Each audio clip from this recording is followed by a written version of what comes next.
Madame, Monsieur, bonsoir. Combien de membres du gouvernement faudra-t-il au prochain gouvernement de Judith Soumino Atuluka? En tout cas, on parle d'une trentaine de membres du gouvernement. Il y en a qui voudraient en avoir un peu plus, d'autres voudraient en avoir un peu moins. Mais comment aider le chef de l'État avec moins de membres du gouvernement ou avec plus? Mais le plus important, c'est comment aider le chef de l'État à pouvoir tenir les six engagements qu'il a pris lors de son investiture pour un second mandat et relever les défis qu'il s'est fixés. Nous allons revenir sur ces questions dans cette émission aujourd'hui. Vous le savez, chaque lundi, c'est vivre pour les autres. Et notre consultant n'est plus à présenter, c'est M. Thomas Ouechi. Bonsoir. Bonsoir. Monsieur Thomas Ouechi, vous êtes initiateur de la Fondation Vivre pour les autres. Voilà. Un petit mot de rappel par rapport aux objectifs de la Fondation. Comment est-ce que vous avez eu à initier cette Fondation Vivre pour les autres? En fait, la Fondation Vivre pour les autres, c'est amener les Congolais à aimer leur pays et à aimer leurs prochains, n'est-ce pas? Si aujourd'hui les Congolais est bien éduqués, c'est-à-dire l'aspect éducation, n'est-ce pas, éducation civique, si les Congolais est bien éduqués aujourd'hui, je crois que nous n'allons pas vivre ce que nous sommes en train de vivre, l'égoïsme,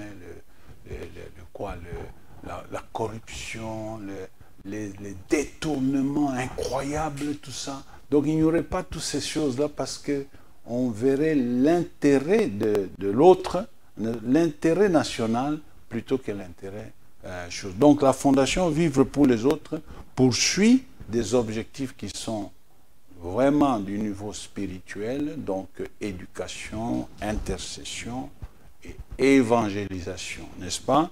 Mais nous avons dans la Fondation trois grands objectifs, c'est l'encadrement de projets, de projets d'entrepreneuriat, donc des jeunes, des femmes, de projets, ce qui est aussi une priorité pour les chefs de l'État, pour la création des emplois. Nous avons aussi l'encadrement des projets d'intérêt communautaire, n'est-ce pas? Donc, essayer de voir dans les communes, tout ça, essayer d'avoir le maximum possible de centres médicaux. Nous avons beaucoup de médecins qui chôment aujourd'hui, n'est-ce pas? Qui chôment parce que malgré qu'ils ont même leur autorisation qu'on donne l'ordre de médecin, malgré qu'ils sont acceptés dans l'ordre de médecin, mais ils chôment, ils n'ont pas du travail. Mais si on peut arriver à créer de petits centres qui peuvent soigner de petites maladies, dans les communes, et une sorte de proximité avec la population, je crois qu'il y a moyen de faire, c'est ça, vivre pour les autres. Et puis, encadrement aussi des projets de solidarité nationale, c'est-à-dire que l'entraide. Donc voilà le gros de la Fondation Vivre pour les autres. Ma vie, ce n'est pas seulement moi, je suis comme un arbre, n'est-ce pas, qui produit des fruits et qui donne l'ombrage pour les autres. Ah. C'est ce que nous voulons amener les Congolais à comprendre cela. Parce qu'il n'y a que ça. Il n'y a que ça. Tu peux aider le pays à aller de l'avant. Tu peux aider le pays à aller de l'avant. Vous n'allez pas vous mettre à commencer à détourner l'argent comme nous le voyons ici. En RDC, maintenant, les détournements, ce n'est plus 10 000 $, ce n'est plus 100 000 $, mais ce sont des millions qu'on entend. Les détournements, ce n'est pas possible parce que le Congolais est devenu... Et tout ça, vous allez voir, ça va créer un climat qui va favoriser la rébellion. La rébellion. Oui, tout ça, c'est très important. Alors, avec vous aujourd'hui, on va chercher à répondre à la question comment aider le chef de l'État à relever ces trois défis et à tenir ces six engagements. Ça a été soulevé lors de son investiture au Stade de Martyrs pour un second mandat. 3 défis et 6 engagements. Comment aider le chef de l'État? On en a déjà parlé dans une émission précédente. Aujourd'hui, on va aussi approfondir aujourd'hui. Et là-dessus, déjà, il y a un gouvernement qui va bientôt arriver, mais ça prend du temps, M. Thomas. Oui. Bon, c'est tout ça que je pense, ça ne sert à rien à courir, n'est-ce pas? C'est ce qu'il y a un adage, que ça ne sert à rien à courir. Il faut aller lentement. même si on peut perdre 5 mois, 6 mois, mais si on met les choses correctement, parce que ce n'est pas un travail facile. Le chef de l'État a dit il faut éviter les erreurs du passé. Et il y en a plein, les erreurs du passé. Hein, n'est-ce pas? Il faut éviter les erreurs du passé. Donc, nous revenons d'abord à l'émission que nous avions réalisée avec vous ici, il y a une semaine, 2 semaines, hein, n'est-ce pas? Nous avons essayé de donner des conseils pour Madame le Premier ministre. Nous connaissons déjà sa tendance spirituelle. Nous savons qu'elle est de l'église Kimbanguiste, donc c'est une croyante, hein, n'est-ce pas, qui croit qu'il y a un Dieu, hein, qui maîtrise, qui contrôle toutes choses, très important. Donc, elle est déjà sur le plan spirituel acceptable. Donc, il faut maintenant que lorsque on est engagé vis-à-vis de ces dieux, qu'on puisse aussi appliquer ces lois, hein, n'est-ce pas? Alors, pour appliquer ces lois, parce que nous avons aussi la Bible, Kimbanguiste utilise la Bible, et nous voyons dans la Bible, Moïse, c'est le premier gestionnaire, hein, n'est-ce pas? Parce que lorsqu'il a reçu Jéthro, eh bien, Jéthro lui a dit, tu vas choisir des personnes compétentes, des personnes expertisées. Parce que Moïse passait toute sa journée à recevoir, donc il y avait des fils et des fils et des fils. Donc la décentralisation a commencé par là, dans la Bible. Et Jéthro lui a montré que non, il faut former des gens de manière à ce que la décentralisation soit vraiment effective. Les choses les plus importantes, c'est ça que vous allez résoudre. Donc, il y a un choix que Madame Judith, avec certainement, sous la supervision du chef de l'État, ils doivent faire un choix judicieux. Et là, nous sommes un peu satisfaits.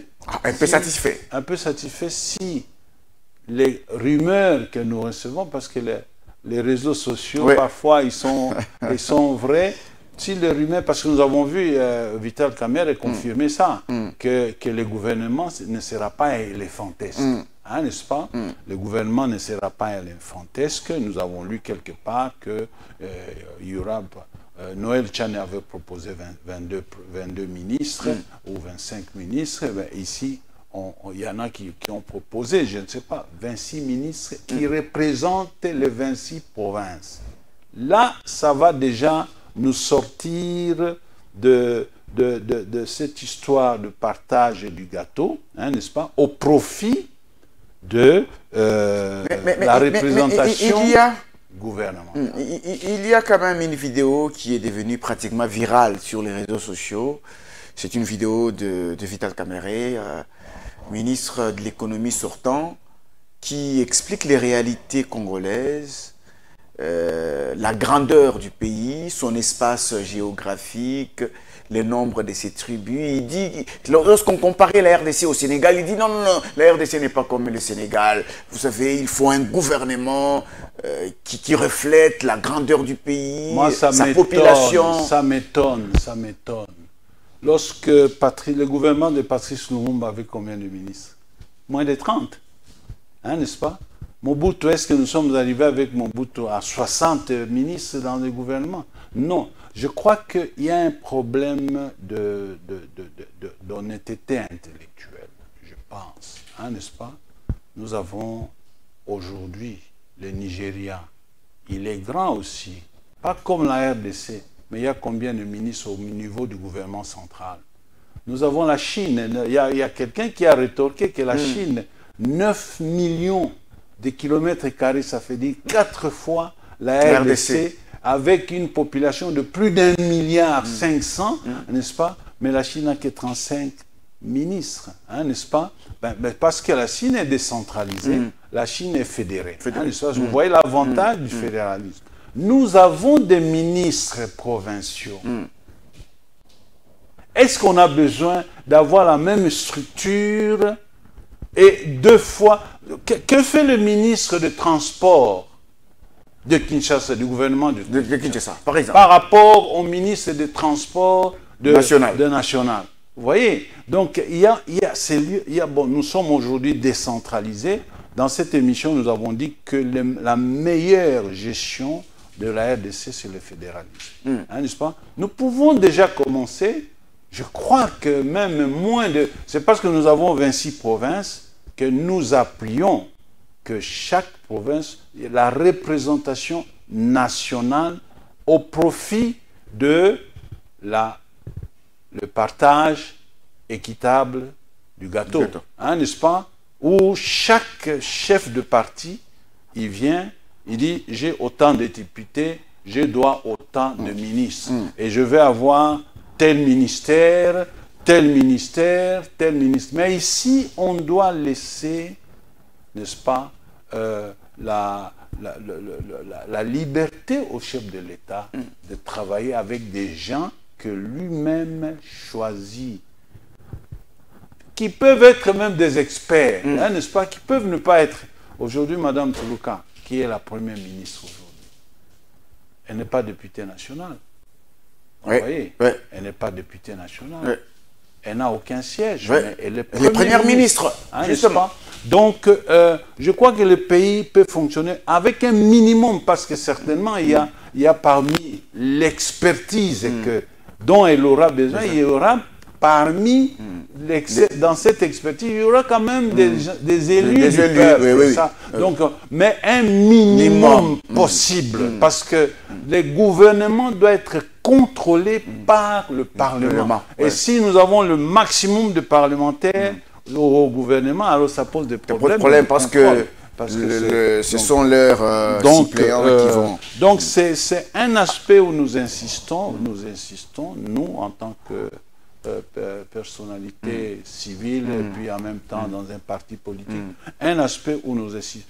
Il faut l'expertise. Parce que le mandat ici, selon la Constitution, c'est le dernier mandat. C'est le dernier. Du chef de l'État. Il a des comptes à rendre à qui? Aux 500 députés? Aux sénateurs? Non, il a des comptes à rendre à la population congolaise. Donc le chef de l'État doit faire une révolution interne de manière à ce qu'il dit, ben, vous êtes député, vous êtes sénateur, laissez-moi le temps de bien gouverner le pays avec Mme Judith. Tout à l'heure, vous étiez en train de parler des actions, en train de détailler également les actions. Vous avez parlé de l'aspect spirituel que Mme Soumi-Moi doit privilégier. Vous avez également parlé du choix judicieux de membres du cabinet et de ses ministres. Comment ça se fait de manière concrète quand on parle du choix judicieux des membres du cabinet et des ministres? Là, je voulais dire que, franchement parlant, il y a un bon examen de CV. Un bon examen de CV. De CVD. De ceux qui veulent entrer au gouvernement. Ceux qui seront entrés au gouvernement. Un examen judicieux et puis un critérium bien établi. Vous savez, ici, s'il n'y a pas de critérium, s'il n'y a pas un examen de choix judiciaire de personnes dont on a besoin à des différents postes, ça va poser... Mais les CV, ça ne manque pas. Il y a toujours des gens qui ont des CV bien remplis, bien riches. Oui, mais alors, c'est ça, il faut faire intervenir maintenant la sécurité. Ah, ok. Vous savez, Mobutu ne prenait pas n'importe qui à n'importe quel poste. Il y avait la sécurité, la NER, qui devait suivre un peu les personnes. C'est pour ça que ça doit prendre du temps. On ne doit pas prendre n'importe qui. Parce qu'il faut une expertise. Et puis on suit les CV, on dit, bon, ça, ces gens-là peuvent, mais on suit un peu de près. Qu'est-ce qu'il a fait? Qu'est-ce qu'il a fait? Qu'est-ce qu'il a géré, hein, n'est-ce pas? Comment il a géré? Nous avons besoin... C'est quoi sa réputation? Oui, sa réputation. Nous avons besoin des leaders, selon le modèle de Jésus-Christ, n'est-ce pas? D'abord des leaders qui sont des visionnaires, hein, n'est-ce pas? Lorsqu'on lui confie un ministère, il est visionnaire. Donc il reste dans la vision du chef de l'État, mais il peut déjà essayer de développer, vous voyez, voir un peu... Ce sont des gens qui savent réfléchir. et qui ne vont pas prendre n'importe qui dans leur cabinet, hein, n'est-ce pas? Parce que les ministres auront des conseillers. Eh bien, s'ils prennent des conseillers sur base de clientélisme, sur base de tribalisme, sur base... C'est rien du tout. Nous allons connaître tout ce que le chef de l'État lui-même en a souffert, n'est-ce pas? Au premier mandat, la plupart des conseillers qu'il a choisis, parce que, bon, il les connaissait, n'est-ce pas? Ils l'ont dessus, n'est-ce pas? La plupart, ils étaient impliqués dans des détournements. Vous voyez, des projets comme Chiz et Tchilégelou ont échoué. Donc, les gens ont détourné de l'argent. Détourné de l'argent, tout ça, etc. Donc, il faut un critérium. Et ce critérium peut être fixé par Madame Judith, qui est Premier ministre. Il dit qu'écoutez, dans les cabinets, Président Mobutu, vous avez suivi un de ses discours qui passe régulièrement. Et bon, j'accepte que vous puissiez prendre 2 personnes, 3 maximum de votre tribu, mais des gens qui ont une expertise, une expérience, une compétence, hein, n'est-ce pas? Mais ne pas prendre dans les cabinets tout le monde et il faut, moi, je vais donner l'exemple. Tout le monde de la famille. Parce qu'aujourd'hui, tout le monde sait que je suis Aldec, n'est-ce pas? Oui. Je suis Aldec. Et je suis avec Madame la ministre d'État au portefeuille. Quand on vienne voir un peu au cabinet de Madame, des conseillers qui sont là, vous allez trouver presque toutes les régions. Moi je suis du Maniema, vous allez trouver le Katanga, vous allez trouver le Katsai, vous allez trouver... Donc ce n'est pas un cabinet. Modèle, hein? Non, c'est vraiment un modèle. Un modèle. Donc moi je n'ai pas vu des cabinets qui sont comme ça. Sinon vous allez trouver les gens de même tribu, même famille. Mais comment vous allez la famille. Comment vous allez travailler? Donc je pense que des gens qui ont une expertise, qui ont le nationalisme aussi en eux, hein, n'est-ce pas? De gens, donc, de modèles, de visionnaires, de serviteurs, de bergers, de gestionnaires. Ce sont ces gens-là qui vont aider Madame Judith. Si elle travaille avec un mauvais cabinet, eh ben, je crois que je ne donnerai pas 2 ans à Madame Judith. Avec un mauvais cabinet, c'est vers l'échec. Non, c'est l'échec parce qu'il y aura des remous sociaux à l'intérieur du pays. Il y a des problèmes sérieux à résoudre. Oui. En parlant des problèmes sérieux, si on cherchait à identifier les problèmes qu'il faut résoudre, bon, souvent on dit dans notre pays que tous les aspects de la vie nationale sont prioritaires, mais quels sont entre autres les problèmes qu'on peut identifier? On peut prioriser les priorités, n'est-ce pas? Donc vous avez, la grande priorité que moi je conseille, la grande priorité, c'est le paiement régulier des salaires. Paiement régulier des salaires. Il faut, faire une priorité. Dans une réunion gouvernementale, on dit la priorité des priorités, ce sont les salaires. Des agents et fonctionnaires de l'État. Payez d'abord les agents, rendez leur vie. À la date prévue. À la date prévue, rendez leur vie. Hein, ne soit facile, parce que, bon, si vous le payez, il peut faire des programmes, n'est-ce pas? Il ne va pas s'endetter, il ne va pas... Donc, le salaire est sacré, n'est-ce pas? C'est le jeûne qui est recommandé dans la Bible, Ésaïe 58. Il faut qu'on paye les salaires, ne pas exploiter les gens, comme aujourd'hui, je vous assure. Il y a des salaires qui ne sont pas encore payés. Donc, on donne la priorité à des créances qui sont douteuses, des créances qui sont fausses, n'est-ce pas? On donne la priorité, des sommes d'argent importantes. Donc la première priorité, c'est ça. La deuxième priorité, c'est toujours le social. Hein? Le social. Essayez de voir dans quelle mesure les écoles peuvent avoir un rythme régulier, n'est-ce pas? Aujourd'hui, l'université, on ne connaît pas quand l'année académique commence, on ne connaît pas quand l'année académique... vous voyez, ce n'est pas possible à notre époque. Notre époque, l'année académique, c'est septembre ou octobre, hein, n'est-ce pas? Vous savez faire des programmes, mais aujourd'hui, les années académiques sont vraiment élastiques dans toutes les presque dans toutes les universités. Ce qui ne va pas. Vous voyez? Donc, il y a eu certainement la gratuité. La gratuité, il faut la développer, l'encadrer, hein, n'est-ce pas? Mais il y a aussi des problèmes de route, hein, n'est-ce pas?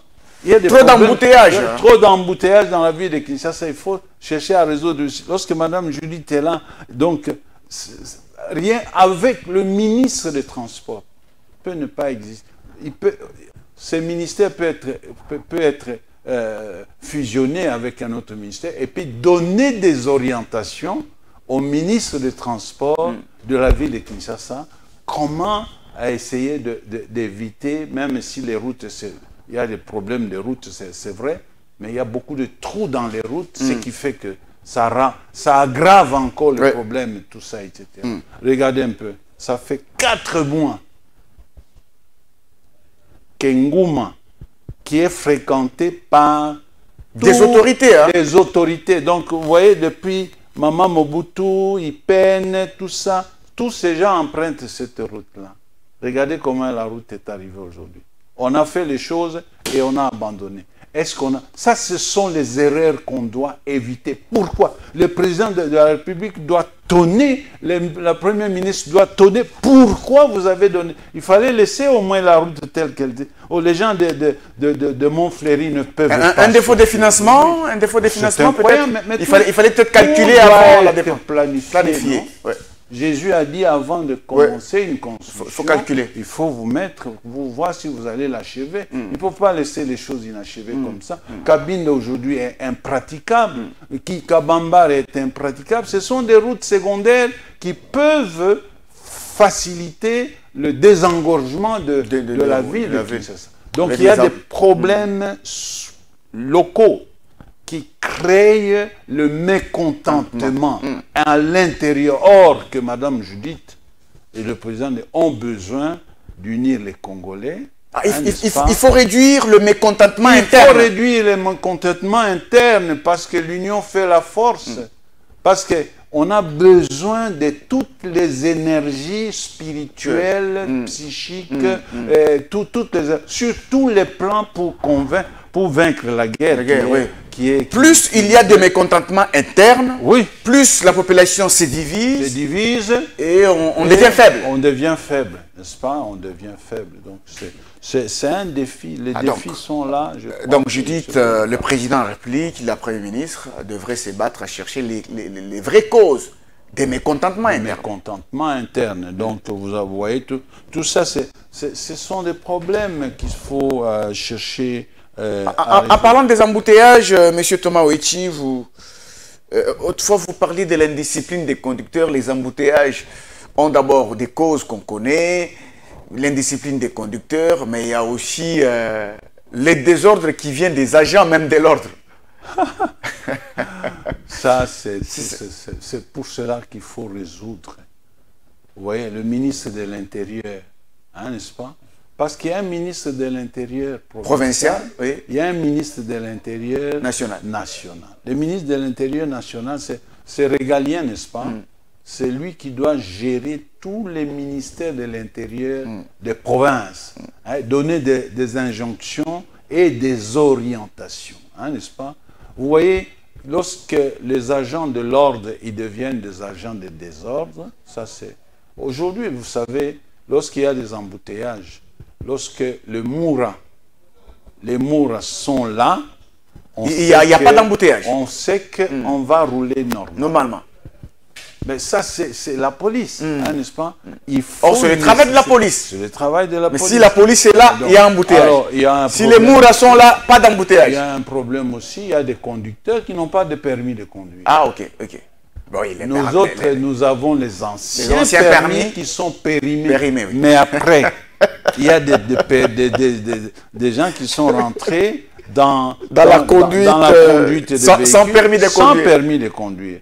Donc, même les gens... Mais on ne sait pas le leur demander en même temps, parce que le pays n'en délivre pas. Est-ce que vous trouvez ça normal?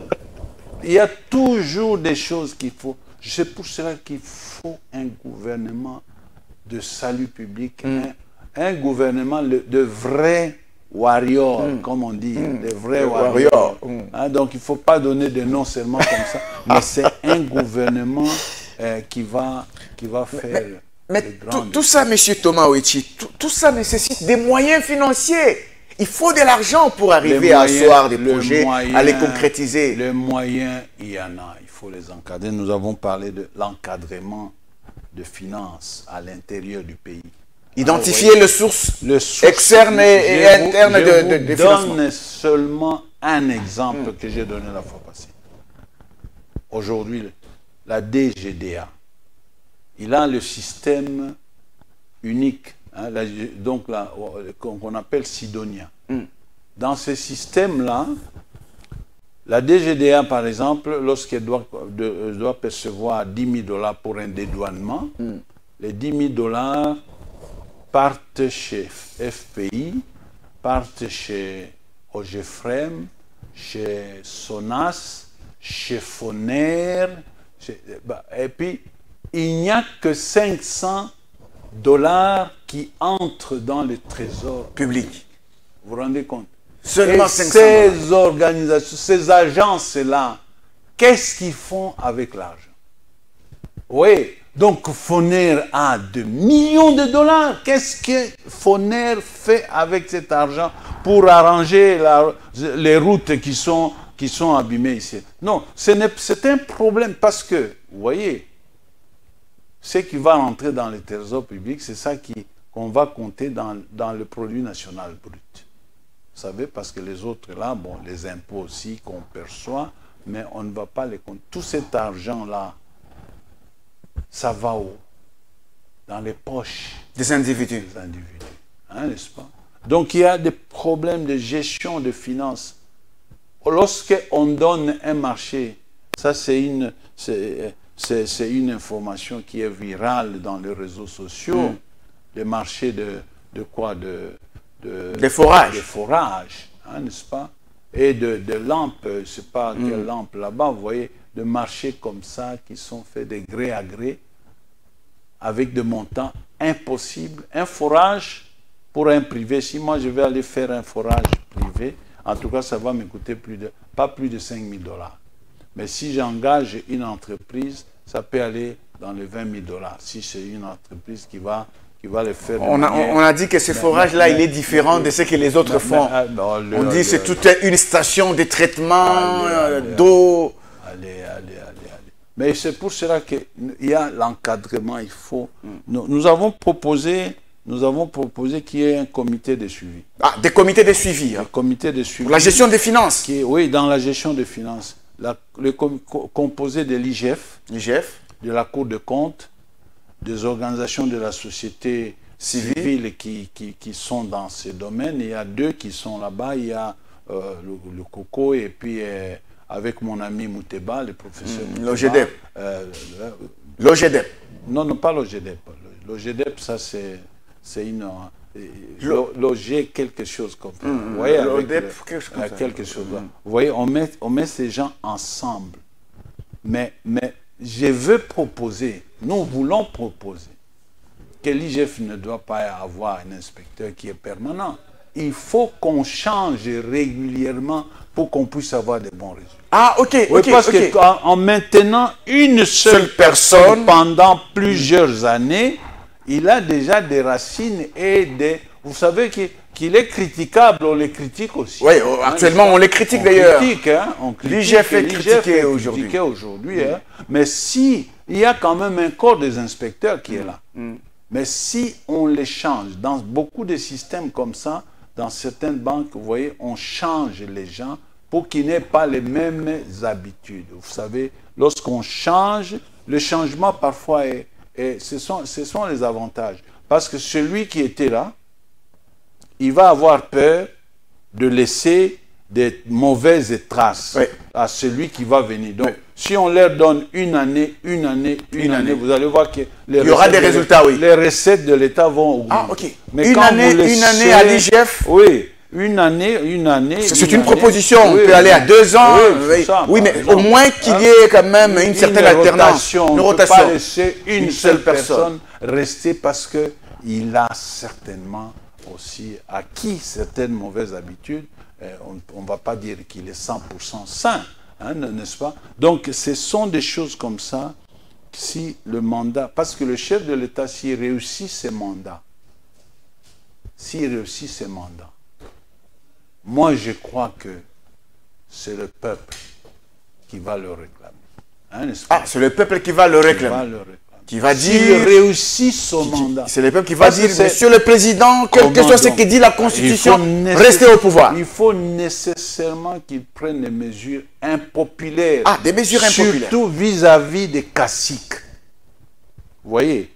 Donc, qu'il soit mécontent, ça, ce n'est pas son problème. Parce que son problème, c'est la redevabilité qu'il a vis-à-vis du peuple qu'il a voté. Et je ne cesse de répéter, quel que soit le scénario, hein, n'est-ce pas, c'est lui qui devait passer. Alors, vous préconisez les comités de suivi composés des membres de l'IGF, de la société civile, des cours de comptes, ayant des mandats courts. Des mandats courts. Oui, rotatifs. Pour éviter la routine et la corruption. Oui, parce que les hommes sont corruptibles. Oui, parce que celui qui va venir, il va venir avec ses nouvelles impulsions. Oui. Et il va voir des nouvelles impulsions positives. Il va voir les erreurs de son prédécesseur.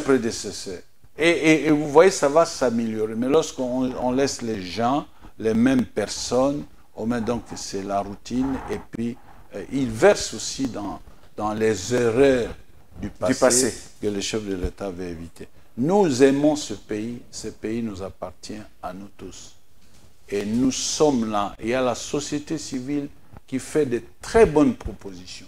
Il faut que le chef de l'État puisse écouter, que Mme Judith puisse écouter. Alors, Monsieur Thomas, mais le problème, ce sont les résultats qu'on attend, les résultats dont on a besoin. L'IGF, on l'a eu, la Cour des comptes, on l'a, la société civile est là, mais on ne sent pas des résultats.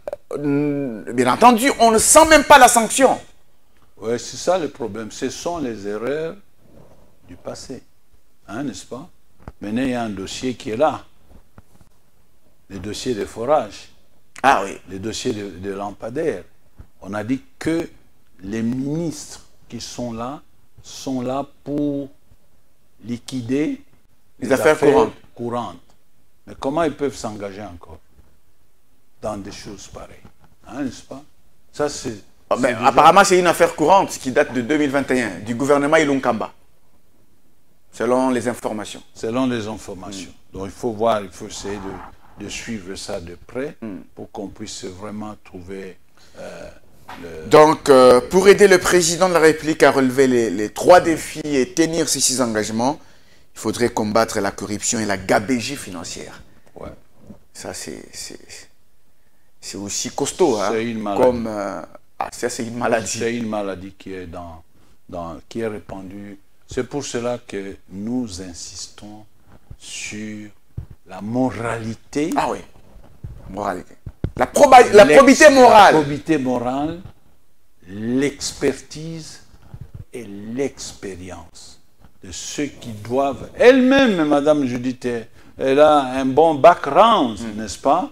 Elle a un bon background. On a suivi les commentaires des gens qui ont travaillé avec elle au PNUD, hein, n'est-ce pas? Ce sont des commentaires favorables. Bon, on peut la critiquer aussi, vous savez, chez nous ici, la langue est facile, on peut critiquer. Moi, je connais par exemple le ministère du Plan reçoit souvent des aides, hein, des ambassades. Ce sont des aides en nature qu'ils convertissent en espèces pour pouvoir financer certains projets qu'ils ont au ministère du Plan, hein, n'est-ce pas? Donc, dire qu'on a trouvé de riz qu'on était en train de vendre au marché, bon, ça, ce sont des commentaires qui sont parfois gratuits. Vous ne pouvez pas manquer d'ennemis, mais nous pensons qu'avec son background, il ne va chercher que des gens qui ont aussi des backgrounds, Hein, n'est-ce Ah, pas? qui Il y a cherchent ces certaines gens-là. personnalités qui font du bruit là. Est-ce qu'on peut encore le remettre encore dans les systèmes? C'est là que le peuple attend pour voir quelle est la moralité. Parce que la moralité, c'est l'ensemble de... Si vous prenez 26 ministres, eh bien, que vous trouvez dans les 25 ministres ou dans les 23 ministres une bonne moralité, on peut dire que ce gouvernement sera un gouvernement. Mais si vous trouvez dans des gros poissons qui ont déjà commis des erreurs monumentales, vous avez parmi les chefs de parti qui n'ont placé à des places stratégiques que leurs enfants, leurs cousins, leurs membres de famille, hein, n'est-ce pas, qui n'ont pas seulement un seul endroit, mais vous le trouvez dans 5 sociétés, la même personne est payée dans ces... Ça, ce sont des erreurs qu'il faut éviter. Comme si le Congo n'appartenait qu'à une minorité de gens qui sont toujours là, toujours là, toujours là. À propos de ça, M. Thomas Ouichi, j'ai suivi un membre du gouvernement, le gouvernement sortant. Il a même été au tout dernier gouvernement de Joseph Kabila pendant qu'il quittait le pouvoir. Il est reçu par Judith Tuluka et puis il dit rapidement, il faut maintenant qu'on se mette rapidement au travail pour donner des solutions aux problèmes des Congolais. À un moment, ça m'a fait un peu rire. Voilà. Quand on écoute des déclarations, on se dit, mais tout ce temps, il ne donnait pas des solutions aux problèmes des Congolais. Et c'est maintenant qu'il va donner des... Non, mais chacun veut se faire voir, n'est-ce pas? Mais c'est pour cela que... Alors, la probité morale, là, c'est sa déclaration, c'est qu'il dit, qui est tellement tentant, qui est tellement bon, ou il faut un détecteur de la probité morale. Placer un détecteur. Je ne sais pas quel détecteur. la réputation, vous savez, on peut la connaître au travers plusieurs raisons, n'est-ce pas? La réputation, nous avons des églises, n'est-ce pas? On peut avoir la réputation de quelqu'un à travers son église, on peut avoir la réputation dans sa société, on peut avoir la réputation dans son quartier, effectivement, là où il habite, on peut avoir la réputation. L'ANER est capable de nous donner, si l'ANER est vraiment tout droit, si l'ANER travaille dans l'objectivité, l'ANER peut donner certains... De manière concrète, donc l'ANER peut travailler là-dessus pour savoir que la personne qu'on va nommer, c'est quoi son témoignage, dans sa propre famille, dans son quartier, là où il travaille, dans sa société de manière générale, pour se faire une idée qu'il peut apporter quelque chose au pays. Il faut aussi des contre-expertises. Contre-expertise. Vous savez, l'ANER donne, mais il faut aussi obtenir la contre, voir un peu si l'ANER a donné. Parce qu'il y a aussi le clientélisme qui existe au pays. Donc l'ANER peut favoriser une personne qui n'a rien à voir avec la probité morale. De ce côté-là, le président Mobutu avait vraiment un système de sécurité parce qu'il n'y avait pas que l'ANER, il y avait un autre système qui savait lui-même confronter. Vous venez avec l'information, il passe ici, on dit non, non, c'est faux ici. Donc vraiment, Madame Judith, si nous disons que le gouvernement peut aller jusqu'au mois de mai, ce n'est pas grave. Ah, jusqu'au mois de mai, ce n'est pas grave. Pourvu qu'on trouve des bonnes personnes. Jusqu'au mois de juin, ce n'est pas grave, pourvu qu'on trouve de bonnes personnes. Mais il faut un encadrement entre-temps. Vous savez, le gouvernement, nous ne sommes pas au niveau de l'Occident, mais nous savons que le gouvernement belge n'a pas existé pendant 2 ans. 2 ans. Ils ont fonctionné avec l'administration. Avec l'administration. C'est pour cela que lorsqu'on a une bonne administration, eh ben, le pays peut fonctionner sans gouvernement. Sans gouvernement. Vous voyez le problème. Parce que vous savez, ce qui m'étonne dans un décret du Premier ministre et d'un des premiers ministres, on a par exemple comment dans un cabinet on doit fonctionner. on n'a pas cité l'administration. On a cité d'autres secteurs, mais on n'a pas cité l'administration. Mais l'administration, c'est le socle, hein, n'est-ce pas? S'il n'y a pas une bonne administration, il n'y a pas une bonne gestion. L'administration, c'est l'organisation, hein, n'est-ce pas? L'administration, c'est l'organisation. Même dans un foyer, il y a une administration. Il y a une administration. Parce que s'il n'y a pas d'administration, il n'y a pas d'organisation. Ouais. Il n'y a pas de... Donc, il faut chercher aussi à améliorer l'administration. Nous avons la fonction... Chez nous, ici au pays, c'est la fonction publique.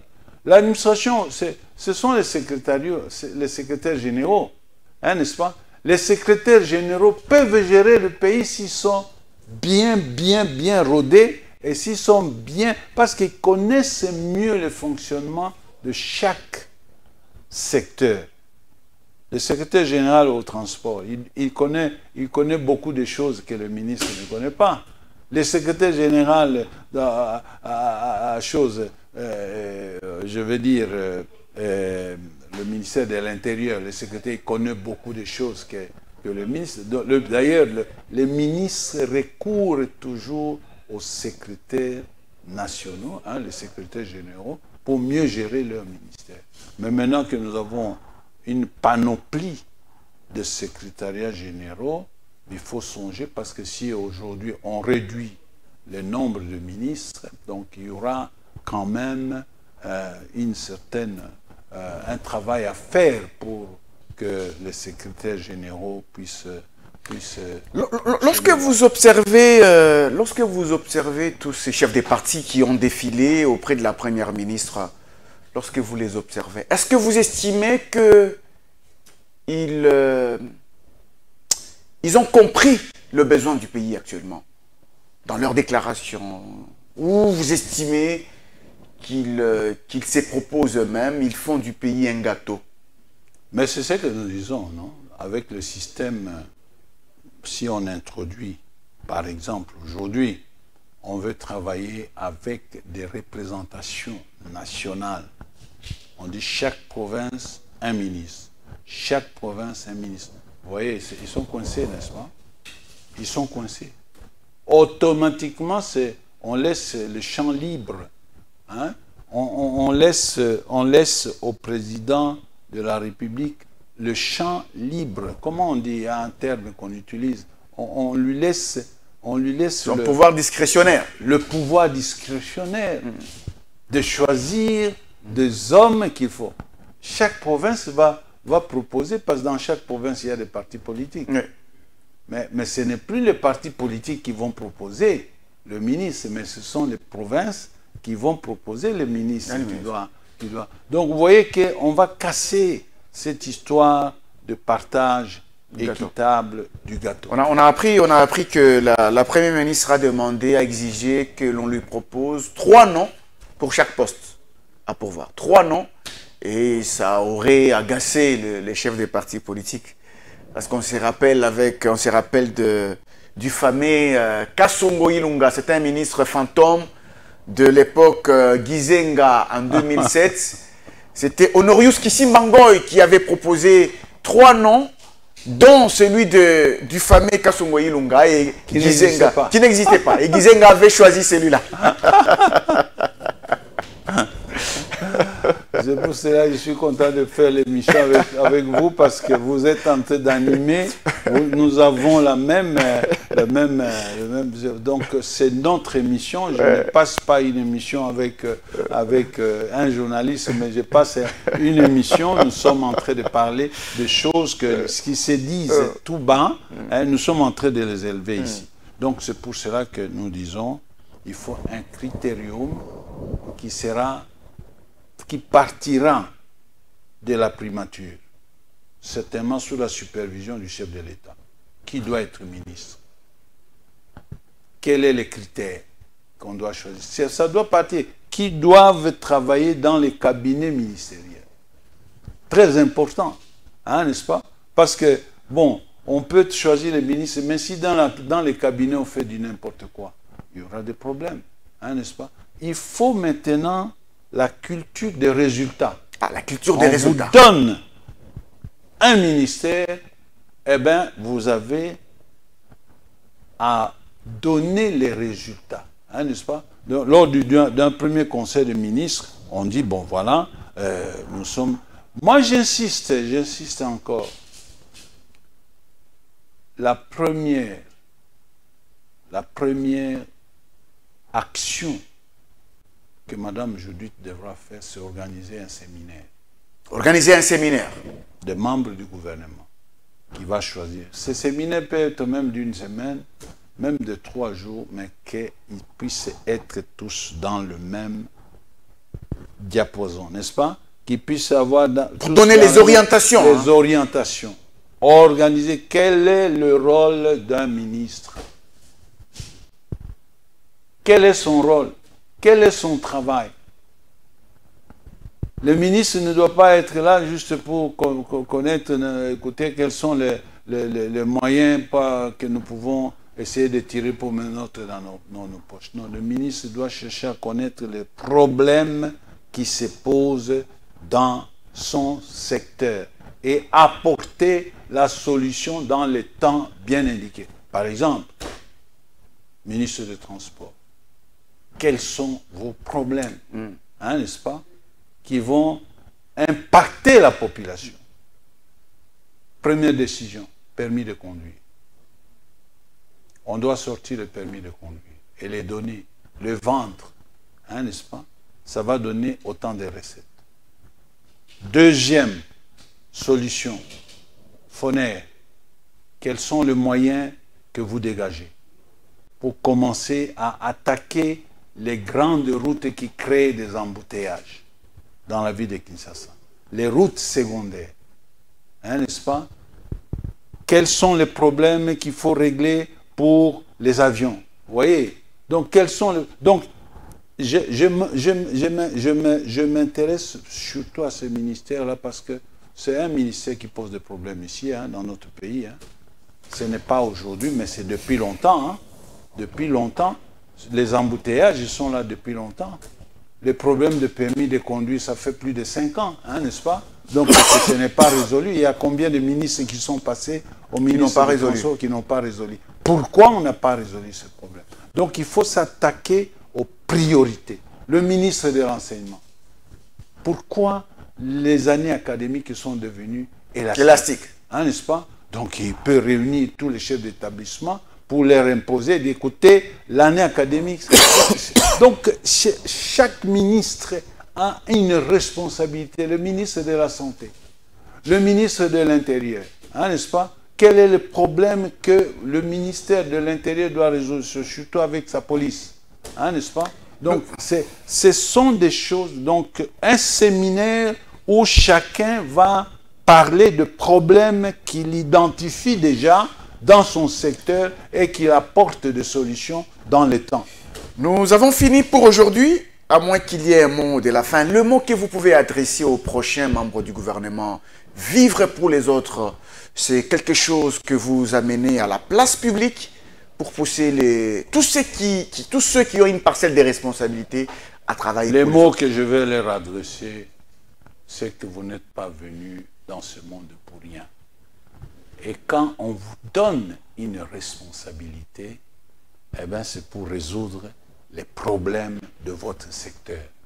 Vivre pour les autres, c'est chercher à résoudre les problèmes qui se posent dans votre secteur et non pas à se remplir les poches. La première des choses que vous avez à faire, sachez que vous êtes un arbre, hein, n'est-ce pas?